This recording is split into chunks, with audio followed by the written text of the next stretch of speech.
Men ska man dela kristna liv upp i punkter så är det en punkter till. Och I morgon också om 5 punkter som var avgörande i liven till David som är avgörande i åkra livet. Och etter punktene, det første tydningen av å skilja mellom motstøye og godstøye. Og I min liv. Punkt 2, troen etter gode. Punkt 3, røktan av andre liven. Punkt 4, tydningen av åregods som I livet. Og punkt 5, tydningen av å praktisere åregods som I livet. Jeg har 20 minutter dit. Vi får prøve. Ok? Da vil jeg døme av personen som litter opp ur, hva ser man, Dostnon, da han var salva over av profeten Samuel, ta han ikke I egen menneskene, han absolutt ikke. Han flest talde vi I røver. Hatt som scenarien skola ta I en flott her, som 2 nærmere, jeg får ikke avbyrd at det flott på 2 li, ja, det begynner vi det beste, og så nast beste og 3 beste, og så en etter til sørst. Som røtlet, da. Og mange kan få ikke stora skea og sånn her, enda. Og det här som David här lött ner och till resten här cirka här till sikrande kristna liv till börjar. Man är simpelt och dusten och det går till inte det stora ahvan och I sån stora och klokskapen och förliken och gaven och god till vi börjar vi det som inte vi onkon. Det tror jag god ena för slär Paulus läser vi till Grimbra en torn I holte. Till Paulus vi har fått så stora och god kan spruga det stora. Det som höjer där mängden om skandaler I stora samkomman med du vet stora männen så stora pastorer det fast som kommer längt det stor då det stora så fettlet jo. Och god inte att Paulus skal förhandla vägen så Paulus för en torn I hållet. Vi ska det förnäka, det kan vara möjligt. Men för en torn I hållet så han inte ska rosa sig.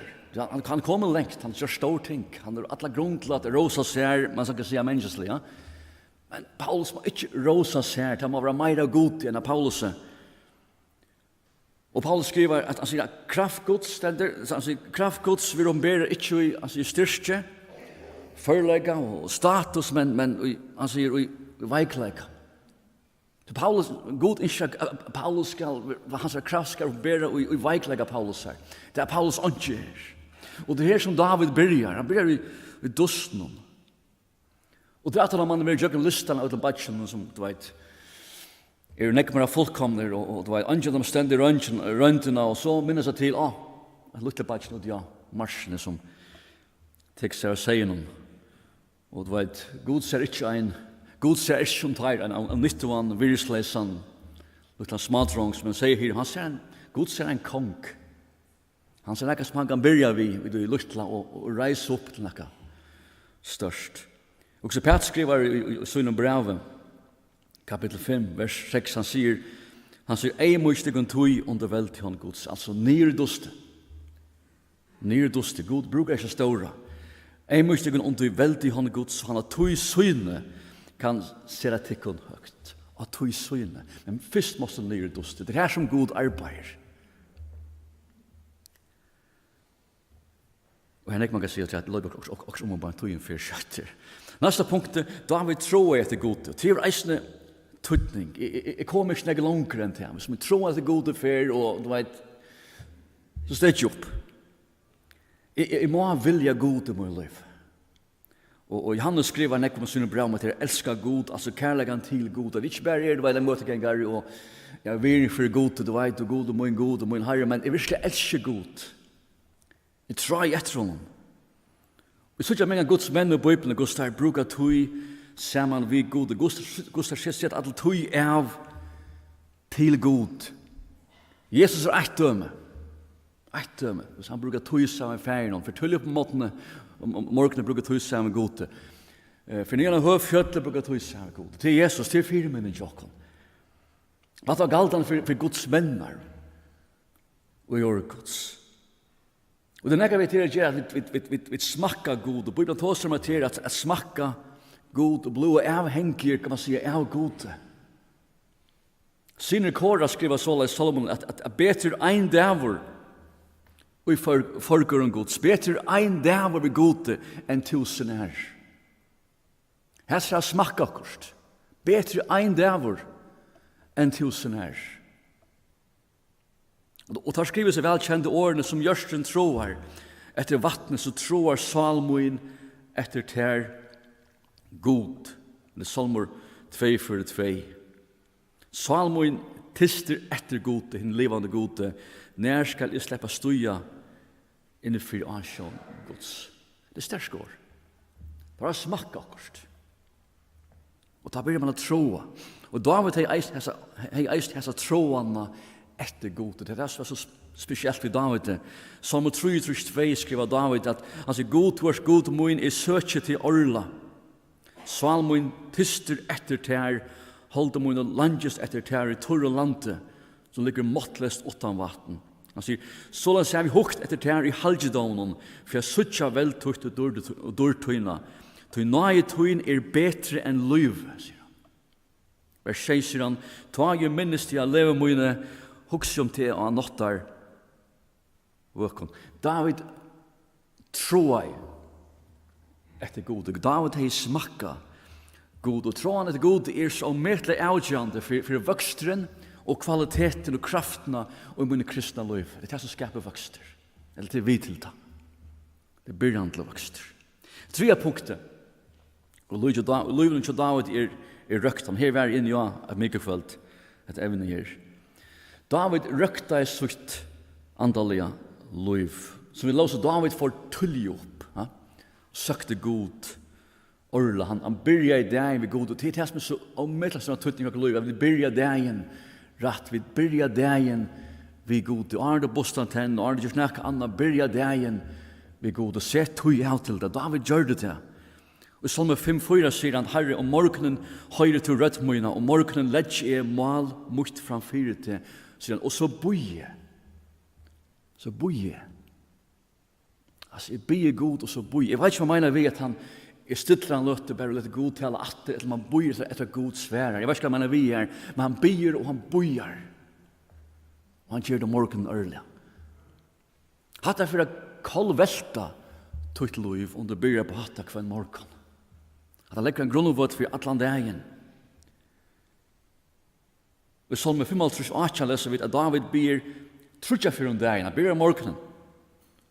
Han sier vers 8, han sier at kvöld, morgen og middag, og han bruker ordet råpa og soffa, skal råpa og soffa, og han skal høyre rødmøyna. David brukar, han ber god, han søker god, trutja ferir om dagen.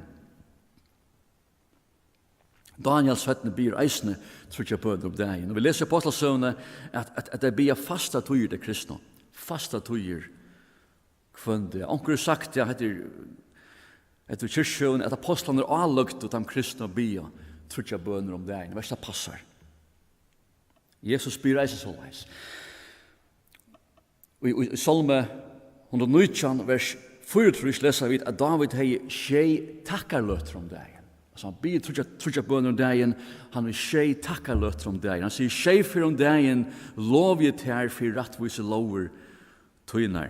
Da vi leser verset i Bibelen som omtaler bønner, mengan, så vi er ikke til samståndes at vi takkar god. Så be og takka god. Og det viser være meira bare til at jeg takkar god for at han er sværa med, men det er meira til at jeg takkar når de fire byrjant, kan man sige. Jeg bygger vantande, jeg bygger vi en innerlig og takkse med god langt og høyrer mine bøn, og god langt og hever grip igjen. Hadde bibelsk bøn. Jeg bygger vantande, jeg bygger vitande, jeg bygger takksamme til god han griper inn. Og at det bygger atra at det er samfleis som jeg har ved god. Kvann det. Jeg vet ikke hvordan mange biasål, hadde det avbjørende, ja, er fotlen hjärsta, fotlen takksomme, kan søke god, biale god, takksammer, er god horsmen av bøn, og god fra gribben, min omstøver. Da Jesus reiser Lazarus upp, så tar sier hans i årene, han sier, «Fæger, jeg toucher til at du hårst med.» Så spør jeg, det eneste årene sier, «Harst, Herre, jeg toucher til fæger at du hårst med.» Det er så å si om mulig å vekse om mennesk andalig, om vi ikke disiplinerer meg, og oppbygge den andalige rutinen. Jeg ser det faste tog av kvendt til akkurat det at det tøytning. Efesos 6:18 sier Paulus, han sier, «Be an de andanon, einig for at tog vi atler avkallan og bøn, orvetjene tog og alltid avhaldande og beande for øtlinon heilo.» Så las jeg at søke Herren, og at han må bygge på mitt samfunn god. Det er ikke bare rutiner, men han må bygge på mitt samfunn vi god. Punkt 4 er årgods, tøytninger av årgods. David brukte nekva tog i årene. Og i Salm 119, da begynte han å greie fra sine fattle først. Han fattle, og det var en tog, han var vilstor, han var i myrskron, og han gjør det store, skjønner jeg? Det er farlig, han gjør det store. Og ta utsett han seg selv, og han skriver, han lyser hvordan han ble eimukter, han måtte ta avlengene, og det var en tog, han begynte å rannsake sitt liv, og det stender at han granskade sine veier, og kom til Herren. Leser vi det. Så han lyser av sal der, at salen ligger i dusten. Han bruker årene her, men salen ligger i dusten, du vet. Og det er her som Gud begynner arbeid, ja. Det tar jeg ikke gjør. Og så leder han seg atter til Orkos låna, som han sier, som han nå elsker og tror etter, sier han. Låna, altså, Orkos. Og han sier i vers 25, han sier, som jeg elsker lovtøyna, atlan dagen grundige av henne. Altså, som jeg elsker årtøyt, hvis jeg for det med kristne, som jeg elsker årtøyt god, er grundige årtøyt atlan dagen.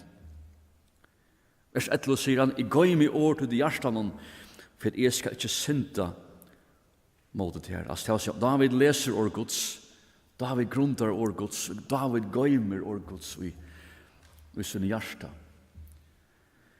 Og Jakob, at Jesus skriver nekkert samme i sin brev i Jakobsbrevet, han sier at han som, etter kapittel 8, vers 25, han sier at han som skoar inn i fullkomne lov frelsensins, altså etter årgods. Men ikke bare det, men altså, årene her er at det er en som ikke bare, du vet, leser, du vet, kjøtt, årene gjør, men han skoar, han hikker nøyta, han fokuserer årgods. Han bruker tøy til det, han som skoar inn i årgods, og helder av i tøy. Okay? Så han fokuserar år og han heldur av i tøy, så han vil ikke glemsker høyrare. Altså, det er altså han minnest årgods. Han minnest det. Du vet, så han ikke vil glemsker høyrare, men gjerrar i verksins, han skal ha særlig verksesøynen.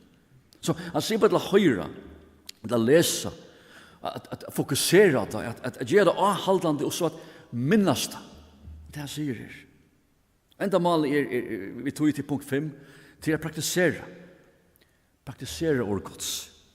Det er sørste. Praktisere årgods. Så han sier, så vi kommer ikke, så det som leser, ikke skal være en glemsker høyrere, men han skal være gjerare verksins. Og han skal være sjaler i verksesøynen. Han sier vers 22, han sier, vi gjerare årsins, ikke best høyrere tess, vi tog daratid, til kun sjálvar. Altså, jeg må sette årgods og Guds vilja i praksis.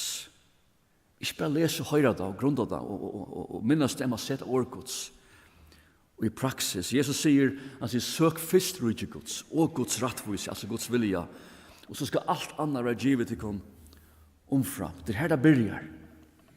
Og jeg minns mye løy, jeg var unker, ble unker, at det var en tøy, vi var nek unker samkom da. Jeg minns at det var en tøy her vid boen eksamen. Jeg var 15, 16, 16 år gammel. Vi boen eksamen, helt eksamen. Og jeg minns kraften som lå ute. Jeg minns hva det gjør det vi okkom. Og hva det gjør det middelen okkom. Da vi boen sammen, og at vi boen eksamen. Og så var tøy settene her, vi slett ikke boen sammen, men vi låser nekv. Vi lås så nekv. Og han som visste mest, han er mest valgt knappligane. Skjønner jeg? Han er mest valgt knappligane. Så det følte Jesus var blevet kapping om hvor mest vitan, og tog drukna oss, i sjálfur vi drukna okken i Orgos, vi har vita ting. Og vel ikke, man misser ikke out, man misser ikke ved å doa skriftene vel, det faktisk det beste man kan gjøre, om motivet er rett. Men jeg minnes eisen vi tåttna opp. Vi tåttna opp. Det bæra vitan, utan å røkta andre løyve, blæser opp. Og da man blæser opp, hva skjer så? Man blir stor, og man detter, man fettler. Så er det årgods nyttelest. Det nyttelest om du slipper å brøyta mot liv, og vi ikke praktiserer årgods. I så fall så drar jeg med sjálvan skriver Jakob. Og Paulus skriver, og til mener vi evangeliet gjør, men prinsippet det samme, at jeg tar ikke mot i årene, som jeg tar ikke mot evangeliet, og i emigleika, ta viser året kraftsyna og i mer. Ta jeg tar ikke mot vi emigleika. Ikke for bare vite, og jeg har valgt å kunne si ting, men tar ikke mot det, jeg praktiserer det. Da jeg leser året, jeg praktiserer det, ta ferdig nye duster, jeg gjør det, så ta viser året kraftsyna og i mer. Alt som gjør meg stor, helt enn å skapa vøkster, kan gjøres vannlokka. Det er vel at David opplevde akkurat hatt det. Og du skriver David at han gøymer året hjertet, til tutning at han kjenner, og i minnes årgods. Man skriver eist at han helder år, etter å gøyma det, doa det, gøyma det, andre er at praktisera det. Og så sier han her etter Salm 119, han sier at fyrskipane tøynar skal jeg halda, sier han. Og kjenta vers 9 sier han, hvor skal han ikke halda vese regnan ved at halda sitt ord, ikke bare kjenne årgods, og vite årgods, men at halda seg etter året tøynan. Onker sagt at hans åren til Jesus er søkvis rydgjegods merke, man er all in. Man er all in. Man giver alt som man hever, alt seg selv, hver detalj, hvert øke i løyven, alt er underlagt god, hver tanke, hvert ord som jeg sier, alt mine motiver, alt er underlagt god, og mitt liv kan være avskjønnelig, for jeg kan sutte jøkne meg, og alt er av gode. Det er størst. Hvor skal unge halda veser regnen? Hvor skal nekra og halda okra ved regnen? Jeg må halda meg til året gods. Så, det var 5 punkter som var klart tøytning. Det første var undergjøvende. David var unge. God brukar til som unge. God brukar okkon David i dosten. Det her som God byrjar at arbeid. Tøy må jeg bodja meg. 4 god. Letja mitt liv og alt der, og gjeva god i hans plass. Jeg må skilja hvor støva Guds er i min liv, og hvor min støva er i min liv. Punkt 2, jeg må tro at det er god. Jeg må smakka god, jeg må tro at det er god, det er skap, og det er gjør at jeg får elska god, jeg får virkelig elska god. Så David sier at, da jeg har god i himmelen, ta tra i onkonøren etter av hjørnet. Punkt 3, jeg må røkta mitt andelig daglige liv kvønte, og jeg må se at tog jeg av til det. Om jeg styrer det, så teker onker annar, eller okkurs annar til togene, kanskje svøvderen, men jeg må se at tog jeg av, fast at tog jeg av kvønte. La søkje Herren, jeg må gjøre kvønte, og det beste er om jeg kan byrja dagen vid tog. Punkt 4, jeg må elska årgods. Jeg må eisra tog jeg har kvann til å lese årgods. Ikke bare lese årgods, men at fokusera på årgods. Jeg må skoa inn i årgods. Jeg må grunda det. Jeg må kjenne årgods. Jeg må begynne praktisera årgods. Årgods er omgang tøytning om jeg løy om jeg ikke praktiserer det. Det femte punktet, jeg må sette årgods. Og i praksis. Så her var jeg synder i morgen. Her var jeg synder. Men god innskjer vi skulle veksa. Vi skulle mennast. Det som tøtning, det som mest tøtning av et land. Vi mennast, vi blir meire som han. Og Jakob brukar fullkommen. Jeg vet ikke om jeg tykker mer meina fullkommen als perfekte, men at vi vekser andaliga. Vi blir meire og meire som Jesus, og minne vantar og akkurat liv. Ta til jeg skjer, ta skærer vi fram ur. Ta vi skærer fram ur, hva skjer ta? Ta drevet ånder vi okkon. Ikke bare ta bo, ikke ena ta bo evangeliet, faktisk sutt akkurat liv, men nesten vi er heima. Ta vi det rute, ta vi det middel folk, ta vi det samkom, ta vi skærer fram ur. Ta drevet ånder vi okkon. Her ligger at det lidkjene til alle andalige framgång. Det er akkurat liv, akkurat familie, akkurat samkom, og eist det verde. Jeg vil nå ut vi det stora bådskapen. Så får jeg si amen, og må god sikna sutt år og kvinna i stakkan.